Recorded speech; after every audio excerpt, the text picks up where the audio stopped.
जय श्री राम दोस्तों, हमारे साधना मार्ग चैनल पे आप सभी का मैं हृदय से स्वागत करता हूँ।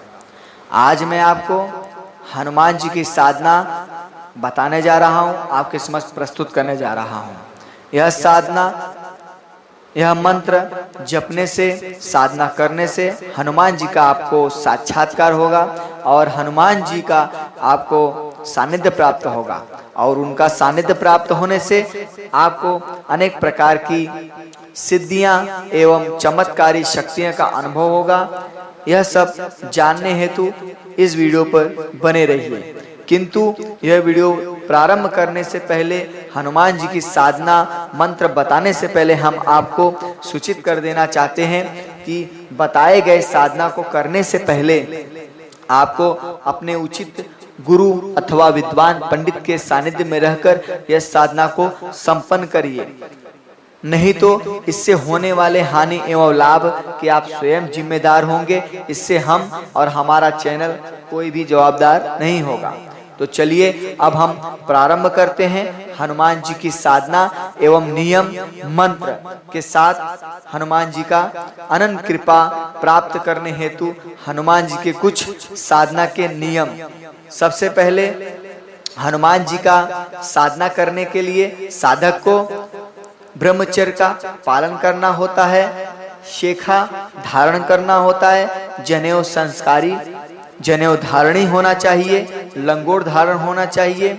इस साधक को इस प्रकार से अपने वेशभूषा को धारण करते हुए, ब्रह्मचर्य का पालन करते हुए वह लाल लंगोट और लाल आसन का निर्माण करे अपने घर में, एक एकांत जगह पर जहां पर उस व्यक्ति के सिवा दूसरा कोई प्रवेश ना करे, और अपने समक्ष प्राण प्रतिष्ठा हनुमान जी की मूर्ति करवाए। प्राण प्रतिष्ठा हनुमान जी की मूर्ति कर सकते हैं अथवा हनुमान जी को दूध और तुलसी के पत्र को मिलाकर उन्हें स्नान कराएं और मूर्ति को स्नान करने के पश्चात उन्हें सिंदूर से उनको चोला चढ़ाएं। जैसे सिंदूर में चमेली का तेल, शुद्ध गाय का घी और सरसों का तेल मिलाकर वजन वाला सिंदूर से हनुमान जी को लस्यन करें। लस्यन करते वक्त आपको यह मंत्र बोलना है, लाल देह लाली लस्यन, और उधर लाल लंगूर वज्र देह दानव दलन, जय जय जय हनुमते नमः। इस प्रकार बोलते हुए हनुमान जी को सिंदूर अर्पण करें। फिर हनुमान जी का जहाँ प्राण प्रतिष्ठा हुआ मूर्ति हो वहीं पर आपको यह सब क्रिया करना है। या अपने घर में अगर प्राण प्रतिष्ठा आपने मूर्ति करके रखा है तो वहां भी आप कर सकते हैं इस प्रकार से, इस नियम से। अथवा यह नियम करने के बाद हनुमान जी को चूरमे का लड्डू अर्पित करें।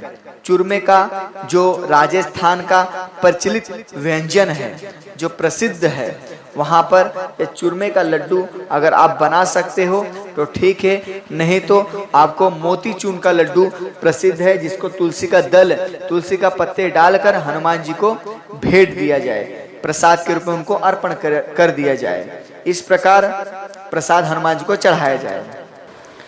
अगर कोई व्यक्ति और अच्छे तरीके से हनुमान जी को व्यंजन अर्पण करना चाहे, उनकी सेवा करना चाहे, तो उन्हें गेहूं के आटे को अच्छे से गूंदकर उसके अंदर घी और गुड़, गाय का घी मिलाकर और गुड़ मिलाकर अच्छे से मोटे तरीके से लड्डू का निर्माण करें और अच्छे से तलकर उसको घी में तलकर हनुमान जी को फिर उनको प्रसाद के रूप में उन्हें प्रतिदिन यह अर्पण करें।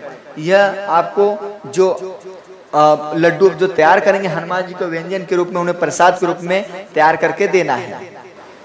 आपको यह साधना हनुमान जी का 11 दिन तक इसी प्रकार करना है। उनको प्रसाद देने के लिए प्रतिदिन आपको इसी प्रकार का जो व्यंजन बनाकर हनुमान जी को अर्पण करना है, और यह व्यंजन दूसरे दिन जो लड्डू वगैरह जो चढ़ाएंगे वह दूसरे दिन हटा लेना है, और जब नया चढ़ाए तो ही ये दूसरा प्रसाद, पुराना प्रसाद आपको हटाना है।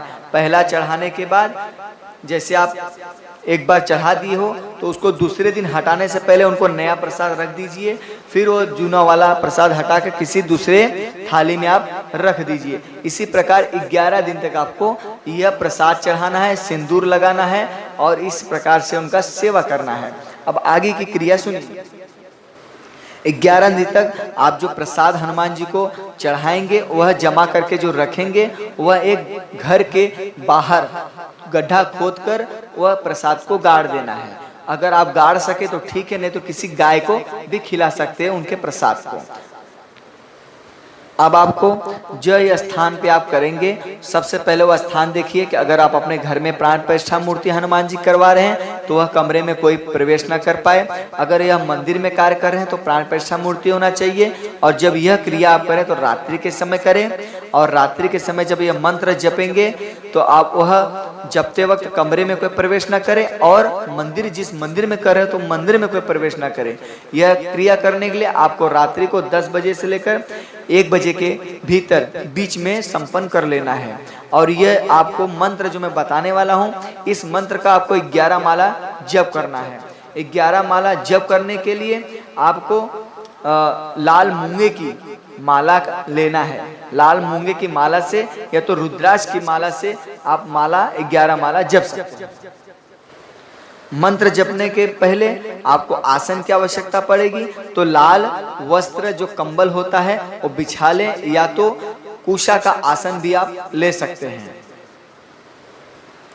और जब यह मंत्र संपन्न हो जाए, अपने समक्ष हनुमान जी की अगर मूर्ति है वहां पर घी का दीपक जलाइए। जलाने के बाद ही ये सब क्रिया करिए, और करने के बाद जब ये मंत्र जप हो जाए तो उसी स्थान पे आप हो सके तो सो जाइए। अगर अपने घर में कर रहे हैं तो घर में सो जाइए, अगर आप मंदिर में जाके कर रहे हैं तो घर पे आके आप एकांत कमरे में सो सकते हैं।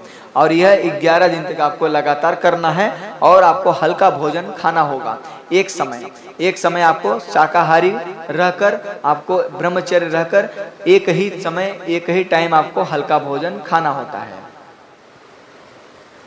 इस प्रकार पूरे 11 दिन तक आपको यह क्रिया करनी होती है। और 11 दिन करने के बाद आपको हनुमान जी सपने में साक्षात्कार सपने के माध्यम से दे सकते हैं, या अथवा आपके समक्ष आपकी जैसी भक्ति एवं भावना होगा उस हिसाब से आपके समक्ष प्रस्तुत हो जाएंगे, और आपको आपके पूछे गए प्रश्न का उत्तर एवं वर आपको प्रदान करेंगे।